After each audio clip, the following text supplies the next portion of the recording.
So if you don't have the desire, attitude, and the focus for something, then it's not gonna happen.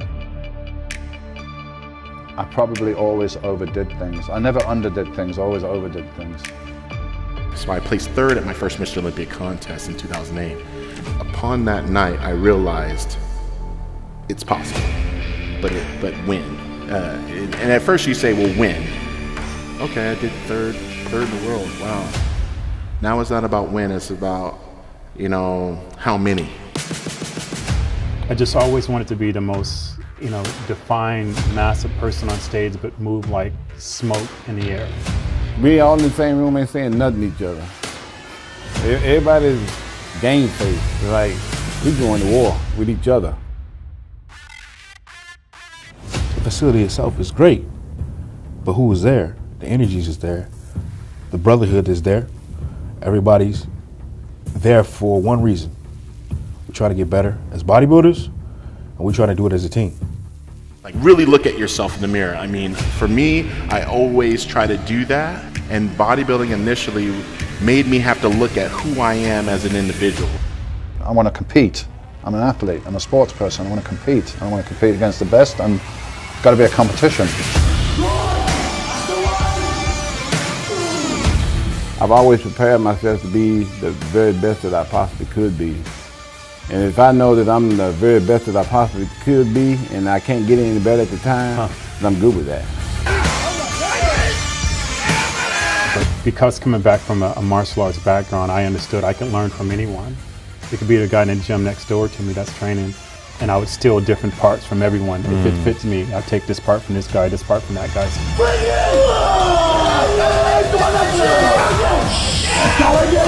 I want to train so hard that I'm trying to make a compelling argument with God and the universe that even if he says no, he's going to be like, well, I got to give it to him because he's just too damn stubborn. I love that.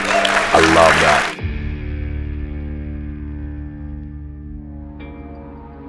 that. It ain't nothing.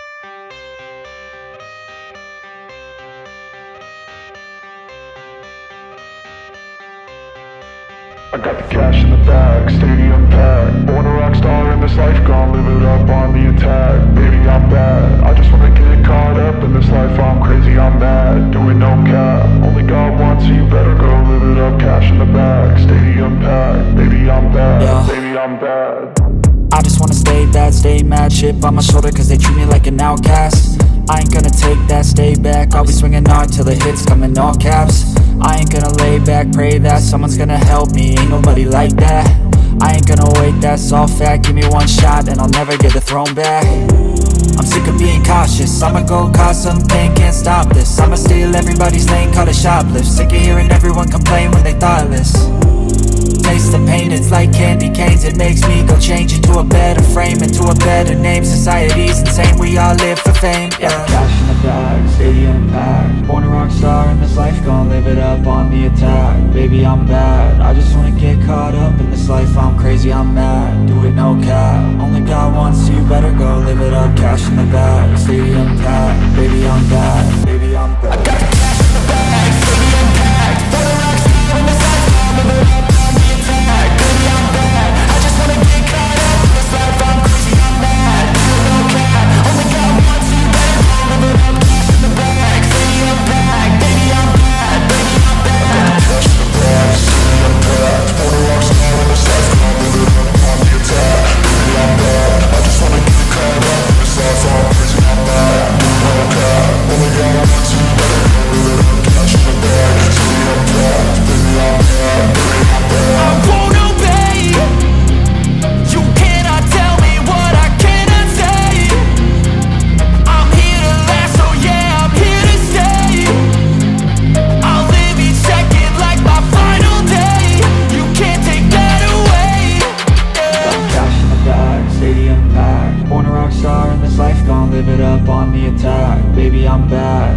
Initially made me have to look at who I am as an individual.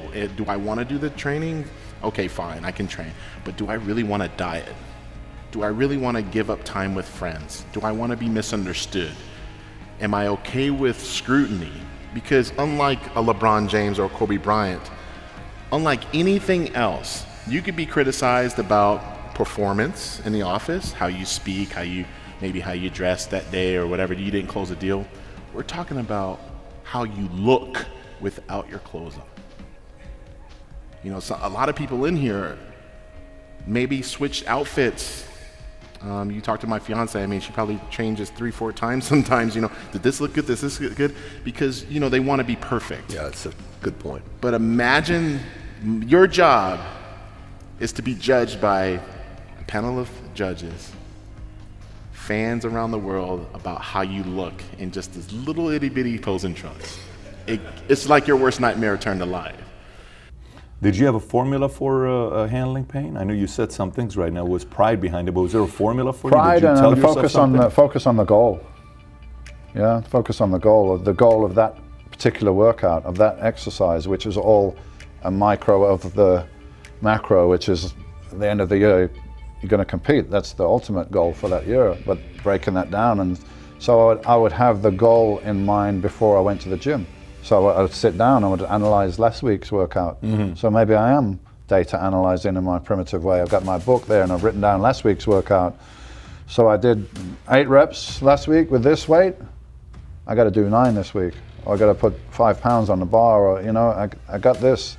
So I've got a definite goal when I go in the gym that I've got to do. And I've got to push, and I've got to get through, I've got to get to that. And if I got to go through pain to get there, so be it. I'll go through the pain. Does that mindset bleed into every aspect of your life, or was it mainly one-dimensional? Anything physical, I'll fall into that zone even now. Track, I'll go do it. If I do it, you know. I'm riding my bike in the mountains in Spain, but I still catch myself timing myself and seeing if it was better than last week.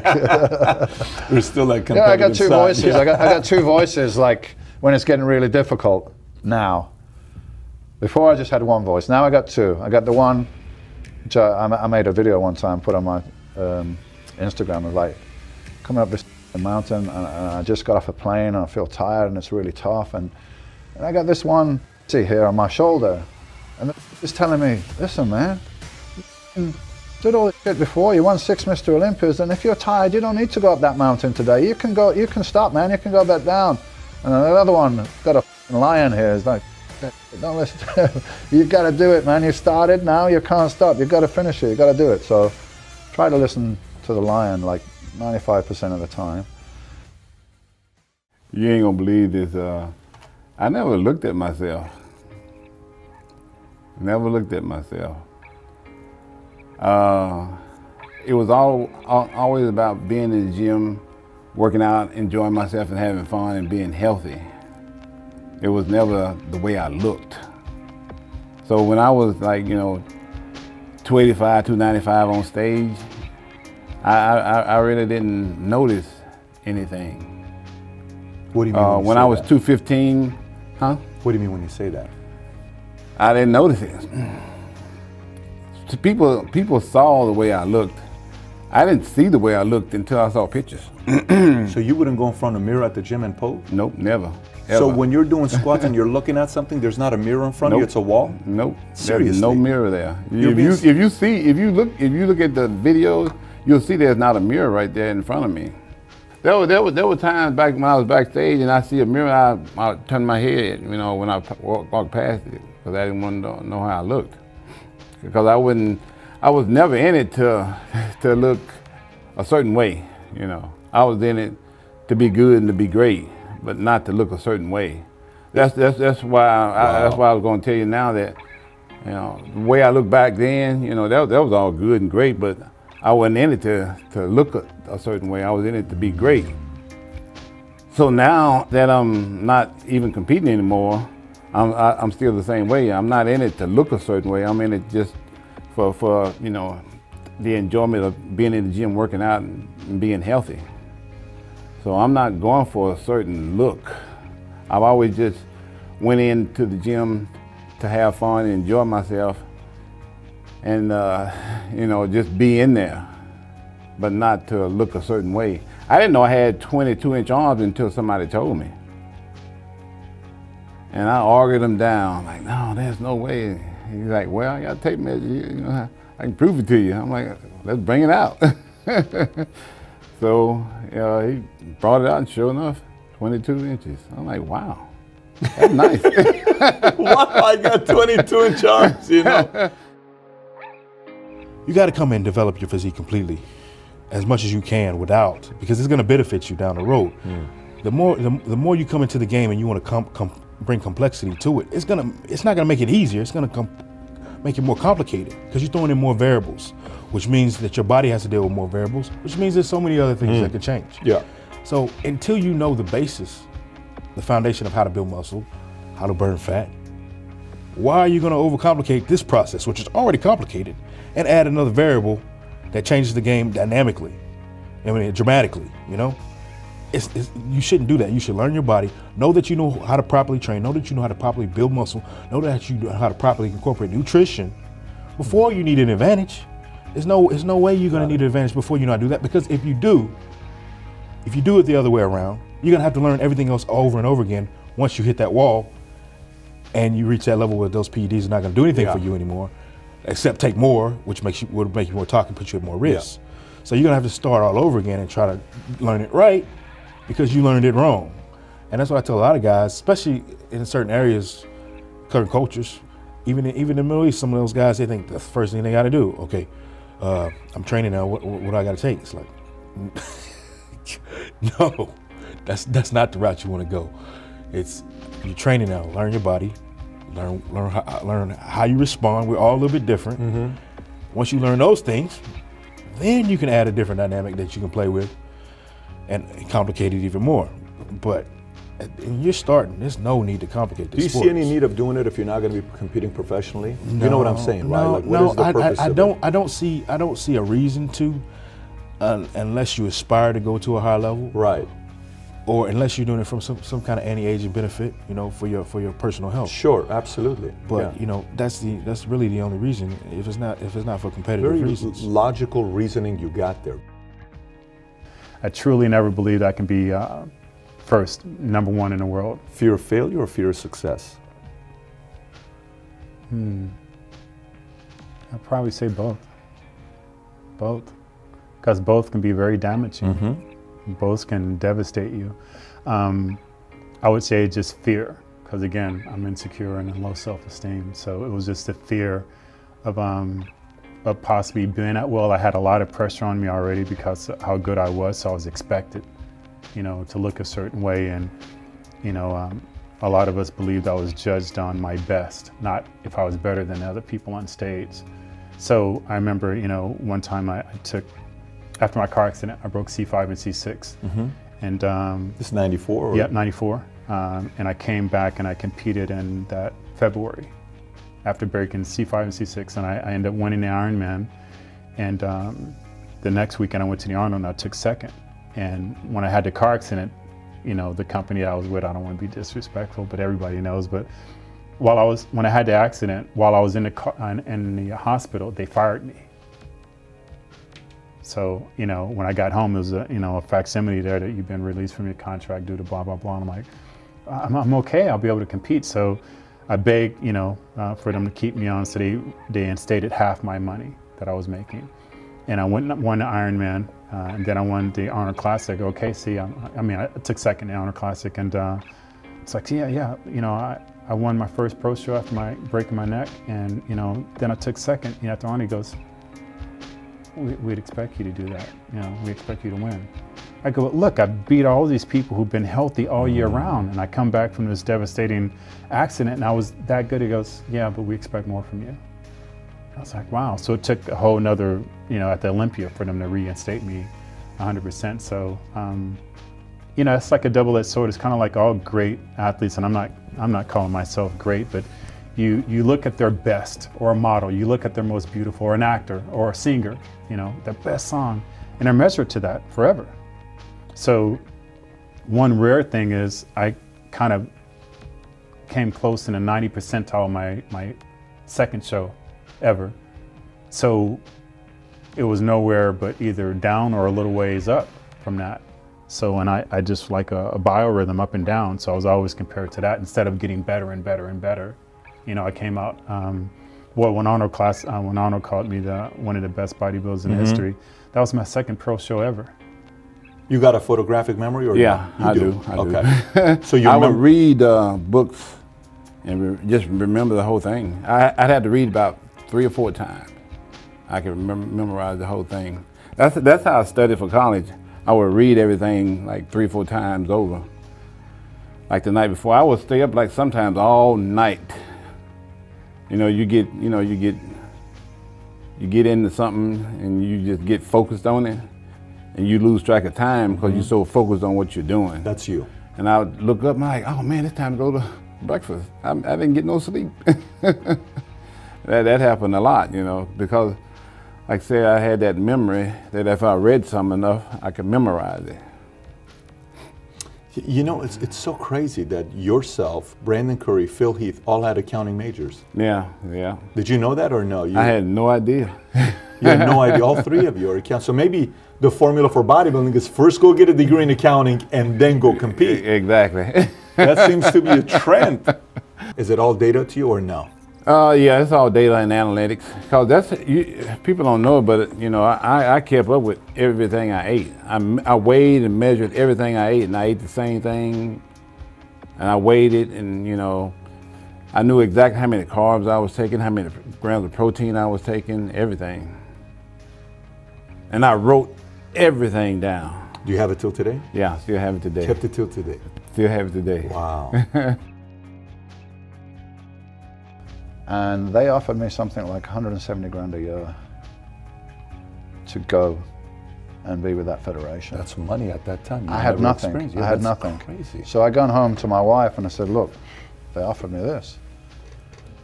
If I take this, we can get a house. We can do this, we can do that. When we're living still in a council place, man. I'm turned pro, but I'm still living in the ghetto, right? Not much money, I got $7,000. And much to her credit, she said, I'm out of this. She said, I got nothing to say about this. This is entirely your decision to make. So you need to, you need to make the decision. Why did she say that? What's her reasoning for giving it to you? Because if she had said, do it, let's take the money, I probably would have maybe thought, let's do it. I mean, she'd been behind me all this time. The family needs something, Respect. man. The family's been behind me, and now I got this, maybe I should do it for the family, but she said, no, you got to figure this out.